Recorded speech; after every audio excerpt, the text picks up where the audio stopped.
औज़ुबिल्लाहिमिनश्शैतानिर्रजीम बिस्मिल्लाहिर्रहमानिर्रहीम अल्लाहुम्मा सल्लि अला सय्यिदना व मौलाना मुहम्मदिन अब्दिका व रसूलिका वसल्लि अलल मुमिनीना वल मुमिनाती वल मुस्लिमीना वल मुस्लिमात बिस्मिल्लाहिर्रहमानिर्रहीम. The Holy Prophet sallallahu alaihi wasallam says, seek knowledge from खैर थू खैर. आप सल्लल्लाहु अलैहि वसल्लम फरमाया, माँ की गोद से लेकर गोर तक इल्म हासिल करो. Now we start the lesson of the active voice passive voice from the fourth part. तो थर्ड पार्ट में हमने ये पढ़ा था कि एक्टिव वॉइस से जब हम पैसिव वॉइस बनाते हैं, ऑब्जेक्ट अपनी हैसियत को बरकरार रखते हुए जब सब्जेक्ट की जगह पे आकर सब्जेक्ट की शक्ल लेता है तो अपने हमरा इज़, आ, एम और थर्ड फॉर्म को लेकर आता है ताकि वो इसकी निशानदही करें, इसकी गवाही दें कि दर हकीकत ये ऑब्जेक्ट ही है, सब्जेक्ट नहीं है. गो ये ऑब्जेक्ट सब्जेक्ट की जगह पे आकर सब्जेक्ट की शक्ल ले चुका है, लिहाजा दर हकीकत ये ऑब्जेक्ट है. तो उसकी निशानदेही इज़, आर, एम और थर्ड फॉर्म करते हैं. फिर हमने ये पढ़ा था कि बिल्कुल ऑब्जेक्ट की तरह सब्जेक्ट भी अपनी हैसियत को बरकरार रखते हुए जब वो ऑब्जेक्ट की जगह पे जाकर ऑब्जेक्ट की शक्ल अख्तियार करेगा तो वो भी ऑब्जेक्ट की तरह अपना गवाह बनाता है बाई को. जब वो अपने साथ बाई को गवाह बनाता है तो फिर ये पता चल जाता है कि ये दर हकीकत सब्जेक्ट है. गो ये ऑब्जेक्ट की शक्ल में ऑब्जेक्ट की जगह में है. ये था हमने पढ़ा थर्ड पार्ट में. अब आ रहे हैं एक्टिव वॉइस और पैसिव वॉइस के चौथे हिस्से की तरफ. इसमें हम देखेंगे कि प्रेजेंट सिंपल टेंस का जो फार्मूला है वो ये है कि subject to trust not verb की फर्स्ट फॉर्म और ऑब्जेक्ट ये है प्रेजेंट इंडेफिनिट का नेगेटिव का फार्मूला. किसका? एक्टिव वॉइस का. किसका? एक्टिव वॉइस का. तो ये है एक्टिव वॉइस का फार्मूला. तो एक्टिव वॉइस से जब हम पैसिव वॉइस बनाना है तो वो फार्मूला क्या है? वो फार्मूला ये है कि वो ऑब्जेक्ट जो अपनी हैसियत के साथ सब्जेक्ट की जगह पे आकर सब्जेक्ट की शक्ल लेता है तो वो अपने साथ इज़, आर, एम और नॉट थर्ड फॉर्म को अपने साथ लाकर ये साबित करता है कि वो ऑब्जेक्ट है. क्या है? वो ऑब्जेक्ट है.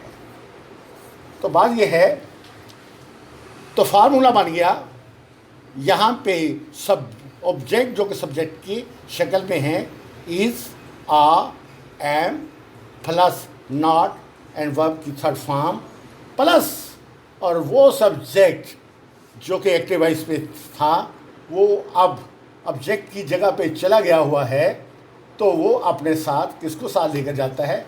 बाय को ये इज़हार करने के लिए कि वो सब्जेक्ट है. क्या है? वो सब्जेक्ट है.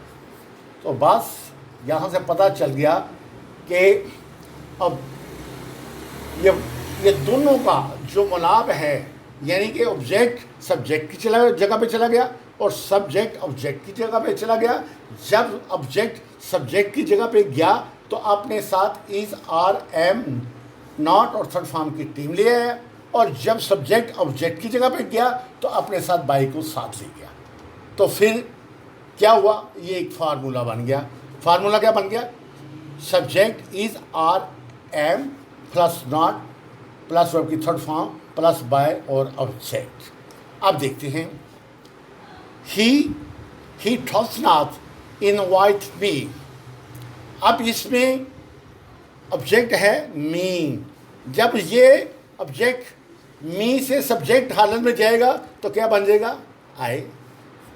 जब आई बनेगा तो अपने साथ एम को ले आएगा, चूँकि हमने पढ़ा है आई के साथ हमेशा एम आता है। तो जब एम आएगा तो साथ यहाँ पे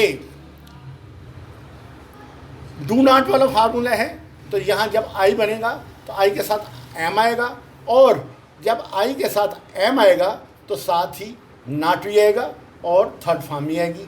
ये लफ्ज़ बन जाएगा आम नॉट इनवाइटेड।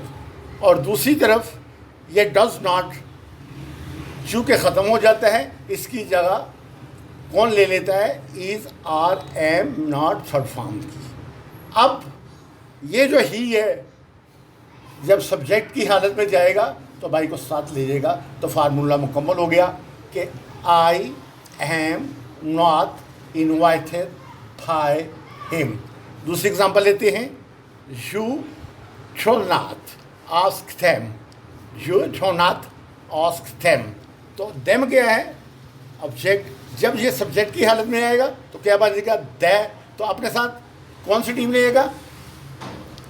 आर, नॉट और थर्ड फॉर्म किसकी? आस्क की। तो लिहाजा हो जाएगा थे आर नॉट आस्क्ड। तो ये जो सब्जेक्ट था जब ऑब्जेक्ट की जगह पर जाएगा तो बाई के साथ जाएगा, तो ये है बाई यू हो जाएगा। लिहाजा फिक्रा बन जाएगा they are not asked by them. यहाँ में फिक्रा ये था एक्टिवाइज पे, you show not ask them, तो फिक्रा बन गया they are not asked by you.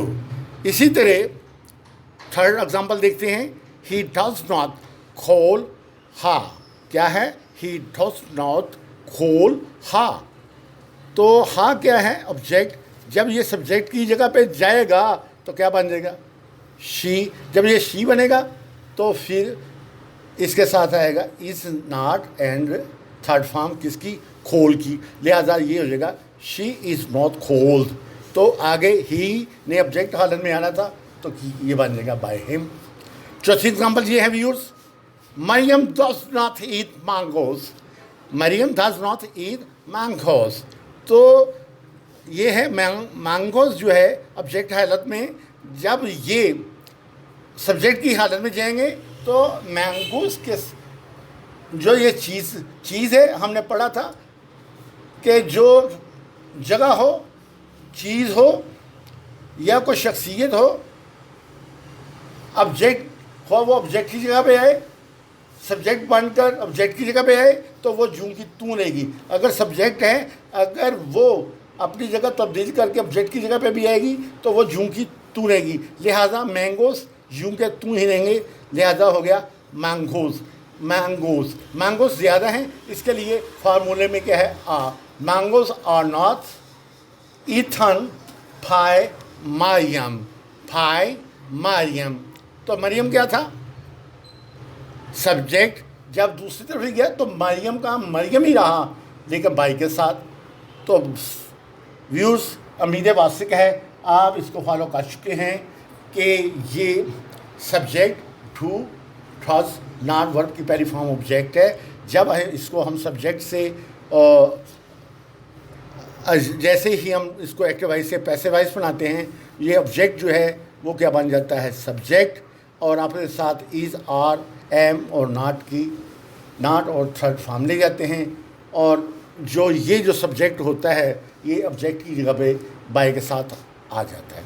तो इस दुआ के साथ चूँकि अज़ान हो रही है तो आप सल्लल्लाहु अलैहि वसल्लम के फरमान को सामने रखते हैं कि जो शख्स 3 बार ये दुआ पढ़ता है, बिस्मिल्लाहिल्लज़ी ला यज़ुर्रु मास्मिही शैअन फ़िल अर्ज़ि वला फ़िस समाई व समीउल अलीम, तो सुबह के टाइम अगर पढ़ी जाए तो शाम होने तक ना आसमानों पर कोई चीज़ उसको नुकसान दे सकती है ना ज़मीनों पर। अगर शाम को पढ़ी जाए सुबह होने तक ना ज़मीनों पर कोई ऐसी चीज़ है ना आसमानों पर कोई ऐसी चीज़ है उसको नुकसान नहीं पड़े। इसी के साथ अल्लाह हाफ़िज़।